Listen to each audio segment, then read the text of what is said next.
ಪ್ರಧಾನ ಕಾರ್ಯದರ್ಶಿ ಜಿಲ್ಲೆ ಗಾಣಿಗ ಸಮಾಜ ಸಂಘ ವಿಜಯಪುರ ಜಿಲ್ಲೆ, ಶ್ರೀಯುತ BM ಪಾಟೀಲ್ ಕತ್ನಾಳಿಗೌಡರು ಅವರು ನಮ್ಮ ಜಿಲ್ಲಾ ಸಂಘದ ಗೌರವ ಅಧ್ಯಕ್ಷರು, ಶ್ರೀಯುತ BB ಪಾಸೋಡೆ ಸರು ನಮ್ಮ ಸಂಘದ ಜಿಲ್ಲಾ ಅಧ್ಯಕ್ಷರು, ಶ್ರೀಯುತ ಶರಣಪ್ಪ ಶಾಪೇಟಿ ಅವರು ನಮ್ಮ ಸಂಘದ ಜಿಲ್ಲಾ ಉಪಾಧ್ಯಕ್ಷರು, ಶ್ರೀಯುತ ಗುರುನಾಥ್ ಅಂದೇವಾಡಿ ಅವರು ನಮ್ಮ ಜಿಲ್ಲಾ ಸಂಘದ ಯುವಕ ಸಂಘದ ಅಧ್ಯಕ್ಷರು, ನಮ್ಮ ಜೊತೆಗೆ ಶ್ರೀಯುತ Chaudhary sir BK Chaudhary sir ಇದ್ದಾರೆ, ಅವರು ನಮ್ಮ ಜಿಲ್ಲಾ ಸಂಘದ ಕೋಶಾಧ್ಯಕ್ಷರು, ಜೊತೆಗೆ ಹತ್ತಳ್ಳಿಯವರು ಇದ್ದಾರೆ, ಪಾಟೀಲ್ ಸರ್ ಇದ್ದಾರೆ. ಅವರೆಲ್ಲರೂ ಸಹಿತ ನಮ್ಮ ಸಮಾಜದ ಮುಖಂಡರು, ಎಲ್ಲರೂ ಒಕ್ಕೊರಲಿಂದ ಈ ಒಂದು ಪತ್ರಿಕಾಗೋಷ್ಠಿಯನ್ನು ಮಾಡ್ತಾಯಿದ್ದೀವಿ. ಅಧ್ಯಕ್ಷರು ನಮ್ಮ ಜಿಲ್ಲೆಯ ಹಾಗೂ ನಮ್ಮ ರಾಜ್ಯದ ಸಮಾಜದ ಅಧ್ಯಕ್ಷರು. ಅವರು ಕಾಂಗ್ರೆಸ್ ಪಕ್ಷಕ್ಕೆ ಸೇರ್ಪಡೆ ಆಗುವ ಸಂದರ್ಭದಲ್ಲಿ ಸನ್ಮಾನ್ಯ ನಮ್ಮ ರಾಜ್ಯದ ಮುಖ್ಯಮಂತ್ರಿಗಳಂಥ ಸಿದ್ದರಾಮಯ್ಯ ಸಾಹೇಬರು, ಉಪಮುಖ್ಯಮಂತ್ರಿಗಳಾದಂಥ DK ಶಿವಕುಮಾರ್ ಸಾಹೇಬರು, ನಮ್ಮ ಜಿಲ್ಲೆಯ ಸನ್ಮಾನ್ಯ ಉಸ್ತುವಾರಿ ಸಚಿವರಾದಂಥ MB ಪಾಟೀಲ್ ಸಾಹೇಬರು, ಜೊತೆಗೆ ಶ್ರೀಯುತ ಇನ್ನೋರ್ವ ನಮ್ಮ ಜಿಲ್ಲೆಯ ಸಚಿವರಾದಂಥ ಶಿವಾನಂದ ಪಾಟೀಲ್ ಸಾಹೇಬರು, ಇಂಡಿ ಶಾಸಕರಾದಂಥ ಯಶವಂತರಗಡ ಪಾಟೀಲ್ ಸಾಹೇಬರು,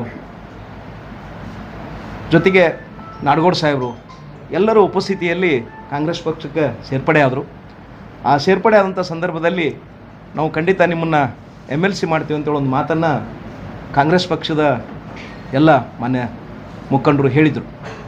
ಈ ವಿಷಯವನ್ನು ನಾವು ಹಲವಾರು ಬಾರಿ ನಮ್ಮ ಜಿಲ್ಲಾ ಸಂಘದ ವತಿಯಿಂದ, ರಾಜ್ಯ ಸಂಘದ ವತಿಯಿಂದ ಹಲವಾರು ಬಾರಿ ನಮ್ಮ ಜಿಲ್ಲಾ ಉಸ್ತುವಾರಿ ಸಚಿವರಿಗೆ, ಮಾನ್ಯ ಶಿವಾನಂದ ಪಾಟೀಲ್ ಸಾಹೇಬರಿಗೆ, ಸನ್ಮಾನ್ಯ ಮುಖ್ಯಮಂತ್ರಿಗಳಿಗೆ, ಉಪಮುಖ್ಯಮಂತ್ರಿಗೆ ನಾವು ಹಲವಾರು ಬಾರಿ ನಾವು ಭೇಟಿಯಾಗಿ ನಾವು ವಿನಂತಿ ಮಾಡಿದೆವು.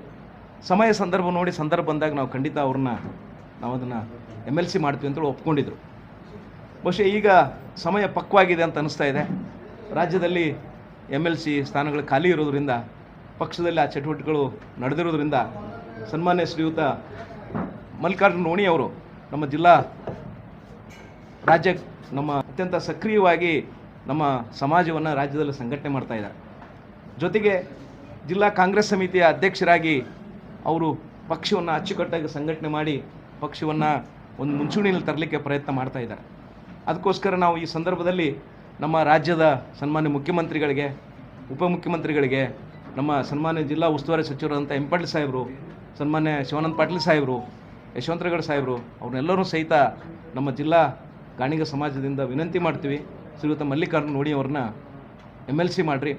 ಅದರಿಂದ ಪಕ್ಷದಲ್ಲಿ ಸಾಕಷ್ಟು ಸಂಘಟನೆ ಮಾಡಲಿಕ್ಕೆ ಸಾಧ್ಯ ಆಗ್ತದೆ, ಪಕ್ಷ ಮುಂಚೂಣಿ ಬರಲಿಕ್ಕೆ ಸಾಧ್ಯ ಆಗ್ತದೆ ಅನ್ನೋ ನಿಟ್ಟಿನಲ್ಲಿ ಇವತ್ತು ನಮ್ಮ ಪತ್ರಿಕಾಗೋಷ್ಠಿ ಮುಖಾಂತರ ನಮ್ಮ ಜಿಲ್ಲಾ ಸಂಘದ ವತಿಯಿಂದ ಮತ್ತು ರಾಜ್ಯ ಸಂಘದ ವತಿಯಿಂದ ಸನ್ಮಾನ್ಯ ಕಾಂಗ್ರೆಸ್ ಎಲ್ಲ ಮುಖಂಡರನ್ನು ನಾವು ವಿನಂತಿ ಮಾಡ್ತೀವಿ.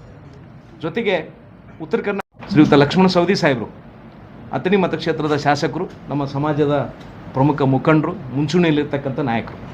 ತಮಗೆಲ್ಲರೂ ಗೊತ್ತಿರುವ ಹಾಗೆ ಕಳೆದ ವಿಧಾನಸಭಾ ಚುನಾವಣೆಯಲ್ಲಿ ಸನ್ಮಾನ್ಯ ಶ್ರೀಯುತ ಲಕ್ಷ್ಮಣ ಸವದಿ ಸಾಹೇಬರು ಉತ್ತರ ಕರ್ನಾಟಕದ ಪ್ರಮುಖ ಸ್ಥಳಗಳು ರಾಯಚೂರು ಜಿಲ್ಲೆ, ಗುಲ್ಬರ್ಗ ಜಿಲ್ಲೆ, ವಿಜಯಪುರ ಜಿಲ್ಲೆ ಎಲ್ಲ ಕಡೆಯೂ ಪ್ರವಾಸ ಮಾಡಿ ಪಕ್ಷದ ಪರವಾಗಿ ಸಾಕಷ್ಟು ಸಂಘಟನೆಯನ್ನು ಮಾಡಿರೋದ್ರಿಂದ ಉತ್ತರ ಕರ್ನಾಟಕದಲ್ಲಿ ಸುಮಾರು 25 ಸೀಟುಗಳನ್ನು ಗೆಲ್ಲಲಿಕ್ಕೆ ಅವರು ಒಂದು ಪ್ರಮುಖ ಕಾರಣೀಕರ್ತರಾದ ಒಂದು ವಿಷಯ ತಮಗೆಲ್ಲರಿಗೂ ಗೊತ್ತಿರುವಂಥ ವಿಚಾರ. ಆ ಏನು ಮಂತ್ರಿಗಳನ್ನು ಮಾಡ್ಬೇಕಂತೇಳಿ ನಮ್ಮ ಸಮಾಜದ ವತಿಯಿಂದ ನಾವು ಕಾಂಗ್ರೆಸ್ ಪಕ್ಷದ ಮುಖಂಡರನ್ನು ಮನವಿ ಮಾಡ್ತಾಯಿದ್ದೀವಿ. ಸೊ ಆ ನಿಟ್ಟಿನಲ್ಲಿ ತಾವೆಲ್ಲರೂ ಸಹಿತ ಅದಕ್ಕೆ ಸ್ಪಂದನೆ ಮಾಡ್ಬೇಕಂತೇಳಿ ಮಾಧ್ಯಮ ಮಿತ್ರರಿಗೆ ಸಹಿತ ನಾವು ವಿನಂತಿಯನ್ನು ಮಾಡ್ತಾಯಿದ್ದೀವಿ.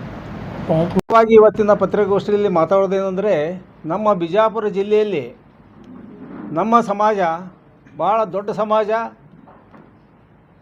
ಎಲ್ಲ ರೀತಿಯಲ್ಲೂ ಸಾಮಾಜಿಕವಾಗಿ, ಆರ್ಥಿಕವಾಗಿ ಎಲ್ಲ ಹಿಂದುಳಿದಂಥ ಸಮಾಜ. ಆದರೆ ಬಹುಸಂಖ್ಯೆಯಲ್ಲಿದ್ದು ಇಲ್ಲಿಯವರೆಗೆ ಯಾವ ಕಾಂಗ್ರೆಸ್ ಪಕ್ಷದಿಂದಾಗಲಿ ಯಾವುದೇ ಪಕ್ಷದಿಂದಾಗಲಿ ನಮ್ಮ ಸಮಾಜಕ್ಕೆ ಮನ್ನಣೆ ಸಿಕ್ಕಿಲ್ಲ. ಸಾಕಷ್ಟು ಜನರು ಆರಿಸಿ ಬಂದರು, ಶಾಸಕರು ಆಗಿದ್ದಾರೆ ವಿನಃ ಮಂತ್ರಿ ಪರ ಇಲ್ಲಿವರೆಗೆ ಸಿಕ್ಕಿಲ್ಲ. ಇವತ್ತಿನ ಒಂದು ಪತ್ರಿಕಾಗೋಷ್ಠಿ ಮುಖಾಂತರ ಈ ಕಾಂಗ್ರೆಸ್ ಪಕ್ಷಕ್ಕೆ ನಾವು ಏನು ವಿನಂತಿಪೂರ್ವಕವಾಗಿ ನಮ್ಮ ಒಂದು ಬಿಜಾಪುರ ಜಿಲ್ಲಾ ಸಮಾಜದ ವತಿಯಿಂದ ನಮ್ಮ ಸಮಾಜದ ಒಂದು ಚಿಂತನೆಗಳು ಏನಿದ್ದಾವೆ ಅಂತ ಒಂದು ಅವರಿಗೆ ತಿಳುವಳಿಕೆ ಮಾಡಲು ಈ ಒಂದು ಪತ್ರಿಕಾಗೋಷ್ಠಿ ಕರೆದಿರ್ತೇವೆ.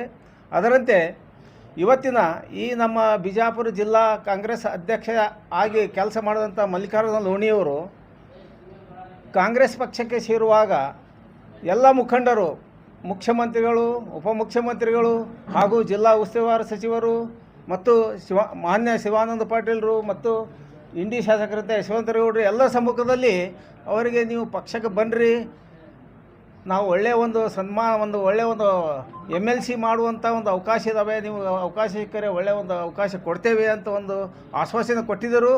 ಅದೇ ಆಶ್ವಾಸನೆಯಂತೆ ಇಲ್ಲಿವರೆಗೆ ಸಮಾಜದ ವತಿಯಿಂದ ನಾವು ಎಲ್ಲ ಒಂದು ಪ್ರಸಂಗದಲ್ಲಿ ಎಲ್ಲರಿಗೆ ಸಮಾಜಕ್ಕೆ ಇದು ಒಂದು ತಿಳುವಳಿಕೆ ರಿಕ್ವೆಸ್ಟ್ ಮಾಡ್ತಾ ಇದ್ದಾವೆ. ಇಲ್ಲಿವರೆಗೆ ಅದೊಂದು ಫಲಿಸಿಲ್ಲ. ಮತ್ತು ಇದು ನಮ್ಮ ಸಮಾಜಕ್ಕೆ ಅವರು ಒಂದು ಒಳ್ಳೆಯ ಒಂದು ಅವರಿಗೆ MLC ಮಾಡಿದರೆ ಅವರು ಒಂದು ಅತಿ ಚಾಣಾಕ್ಷ ರಾಜಕಾರಣಿ ಮತ್ತು ಸಮಾಜಕರ್ತ, ನಮ್ಮ ಸಮಾಜದ ರಾಜ್ಯಾಧ್ಯಕ್ಷರು ಹೌದು. ಈ ರೀತಿಯಿಂದ ನಮ್ಮ ಇಡೀ ಜಿಲ್ಲೆಯಲ್ಲಿ ನಮ್ಮ ಸಮಾಜವನ್ನು ಒಗ್ಗೂಡಿಸುವಂಥ ಕೆಲಸದಲ್ಲಿ ಅವರು ಭಾಳ ನಿಪುಣರಿದ್ದಾರೆ. ಅವರಿಗೆ ಒಂದು ಒಳ್ಳೆಯ ಒಂದು ಕಾಂಗ್ರೆಸ್ ಪಕ್ಷದಲ್ಲಿ ಒಂದು MLC ಮಾಡಿ ಒಂದು ಸ್ಥಾನಮಾನ ಕೊಟ್ಟರೆ ಒಂದು ಕಾಂಗ್ರೆಸ್ ಪಕ್ಷಕ್ಕೆ ನಮ್ಮ ಸಮಾಜದ ವತಿಯಿಂದ ಒಳ್ಳೆಯ ಒಂದು ಅನುಕೂಲ ಆಗ್ತದೆ. ನಾವೆಲ್ಲರೂ ಸಮಾಜದಿಂದ ಒಂದು ಪಕ್ಷಕ್ಕೆ ಅನುಕೂಲ ಮಾಡ್ತೇವೆ ಅಂತ ತಿಳ್ಕೊಂಡು ಅವರಿಗೆ ಒಂದು ಕಂಪಲ್ಸರಿ ಒಂದು MLC ಒಂದು ಹುದ್ದೆ ಚಾನ್ಸ್ ಇದೆ, ಕೊಡಬೇಕು ಅಂತ ನಮ್ಮ ಬಿಜಾಪುರ ಜಿಲ್ಲಾ ಸಮಾಜದ ವತಿಯಿಂದ ಸರ್ಕಾರಕ್ಕೆ ಕಳಕಳಿಯ ಮನವಿಯನ್ನು ಮಾಡುತ್ತೇವೆ. ಒಂದು ಅತಿ ವಿನಂತಿಪೂರ್ವಕವಾಗಿ ಕಳಕಳಿಯ ಮನವಿಯನ್ನು ಮಾಡುತ್ತೇವೆ. ಅವರು ಅದೊಂದು ಸ್ಪಂದಿಸ್ತಾರಂತ ನಮ್ಮ ಆಶೆ ಇದೆ. ಸ್ಪಂದಿಸಬೇಕು. ಇಲ್ಲದೇ ಇದ್ದರೆ ಮುಂದಿನ ದಿನಗಳಲ್ಲಿ ಮತ್ತೆ ನಾವು ಸಮಾಜದ ಒಂದು ವಿಚಾರಗಳನ್ನು ವಿಚಾರ ಮಾಡಬೇಕಾಗ್ತದೆ. ಕಾಂಗ್ರೆಸ್ ಪಕ್ಷದಿಂದ ಹೆಂಗೆ ಹೋಗಬೇಕು ಅಂತ ಸಮಾಜ ಒಂದು ನಿರ್ಣಯ ಮಾಡಬೇಕಾಗ್ತದೆ. ಅದಕ್ಕೆ ಕಾಂಗ್ರೆಸ್ ಪಕ್ಷ ಇದನ್ನು ಈ ಒಂದು ಸಂದರ್ಭವನ್ನು ಉಪಯೋಗ ಮಾಡಿ ಅವರಿಗೆ MLC ಮಾಡಬೇಕಂತ ನಾವು ಒಕ್ಕರಿನಿಂದ ಅವರಿಗೆ ವಿನಂತಿಪೂರ್ವಕವಾಗಿ ಒಂದು ಮನವಿ ಖುದ್ದು ಸಮಾಜ ವತಿಯಿಂದ ಭೇಟಿಯಾಗಿ 3 ಸಲ ಮನವಿ ಕೊಟ್ಟಿದ್ದೀವಿ. ಸಂದರ್ಭ ಬರಲಿ, ರಾಜ್ಯದಲ್ಲಿ MLCಗಳು ಖಾಲಿ ಇದ್ದಾಗ ಎಲ್ಲರನ್ನೂ ಪರಿಗಣನೆ ಮಾಡಿ ಸಮಾಲೋಚನೆ ಮಾಡಿ ಪಕ್ಷದಿಂದ ಇದು ಮಾಡ್ತೀವಿ. ಮತ್ತು ಆ ಪಕ್ಷ ಸೇರೋ ಸಂದರ್ಭದಲ್ಲಿ ಸಹಿತ ಒಂದು 2-3 ಬಾರಿ ಸಭೆಗಳಾದಾಗ ಖಂಡಿತ ನಿಮಗೊಂದು ಒಳ್ಳೆಯ ಸ್ಥಾನಮಾನ ಕೊಡ್ತೀವಿ ಅಂತ ಹೇಳಿದರು. ಜೊತೆಗೆ ನಾವೆಲ್ಲ ಸಮಾಜದ ಮುಖಂಡರು ಇದ್ದೇವೆ ಆ ಟೈಮಲ್ಲಿ. ಈಗ ಬಹುಶಃ ಆ ಟೈಮ್ ಪಕ್ವಾಗಿದೆ ಅಂತ ನಮ್ಗೆ ಅನಿಸ್ತಾ ಇದೆ, ಅವಕಾಶಗಳು ಬರ್ತಾ ಇದೆ ಅಂತ ಅನಿಸ್ತಾ ಇದೆ. ಹಾಗಾಗಿ ಇದೊಂದು ಸೂಕ್ತ ಸಮಯ. ಈ ಸಮಯದಲ್ಲಿ ನಮ್ಗೆ ಅವಕಾಶ ಕೊಟ್ಟರೆ ಅವರು ಪಕ್ಷದ ಸಂಘಟನೆ ಮಾಡಲಿಕ್ಕೆ ಈಗಾಗಲೇ ಅವ್ರಿಗೂ ನಾವು ಧನ್ಯವಾದ ಹೇಳ್ತೀವಿ. ಯಾಕಂದರೆ ಜಿಲ್ಲಾ ಮಟ್ಟದಲ್ಲಿ ಒಂದು ಜಿಲ್ಲಾಧ್ಯಕ್ಷ ಸ್ಥಾನ ಕೊಟ್ಟಿರೋದ್ರಿಂದ ಬರೋ ದಿನಗಳಲ್ಲಿ ಜಿಲ್ಲಾ ಪಂಚಾಯತ್, ತಾಲೂಕು ಪಂಚಾಯತ್ ಚುನಾವಣೆಗಳು ಸಹ ಬರ್ತಾ ಇದ್ದಾವೆ. ಸಮಾಜದಲ್ಲಿ ಸಾಕಷ್ಟು ಸಂಘಟನೆ ಇರೋದರಿಂದ ಆ ಸಂಘಟನೆಯನ್ನು ಬಳಸಿಕೊಂಡು ಪಕ್ಷಕ್ಕೊಂದು ಹೆಚ್ಚಿನ ಸ್ಥಾನಗಳನ್ನು ತರಲಿಕ್ಕೆ ಅವರು ಪ್ರಾಮಾಣಿಕ ಪ್ರಯತ್ನ ಮಾಡ್ತಾ ಇದ್ದಾರೆ. ಅಚ್ಚುಕಟ್ಟಾದ ಸಂಘಟನೆಯನ್ನು ಮಾಡ್ತಾ ಇದ್ದಾರೆ. ಪ್ರತಿ ಗ್ರಾಮಕ್ಕೆ ಹೋಗ್ತಾ ಇದ್ದಾರೆ, ಬ್ಲಾಕ್ ಲೆವೆಲಲ್ಲಿ ಹೋಗ್ತಾ ಇದ್ದಾರೆ ಮತ್ತು ತಾಲೂಕು ಮಟ್ಟದ ಸಂಘಟನೆಗಳನ್ನು ಗಟ್ಟಿ ಮಾಡ್ತಾ ಇದ್ದಾರೆ. ಸೊ ಆ ನಿಟ್ಟಿನಲ್ಲಿ ಅವ್ರನ್ನ ಒಂದು ಇನ್ನೂ MLC ಮಾಡೋ ಸ್ಥಾನ ಕೊಡೋದ್ರಿಂದ ಪಕ್ಷದ ಸಂಘಟನೆಗೆ ಅನುಕೂಲ ಆಗುತ್ತೆ ಮತ್ತು ಸಮಾಜಕ್ಕೆ ಒಂದು ಪ್ರತಿನಿಧಿತ್ವ ಕೊಟ್ಟಂಗೆ ಆಗುತ್ತೆ. ತಾವೆಲ್ಲ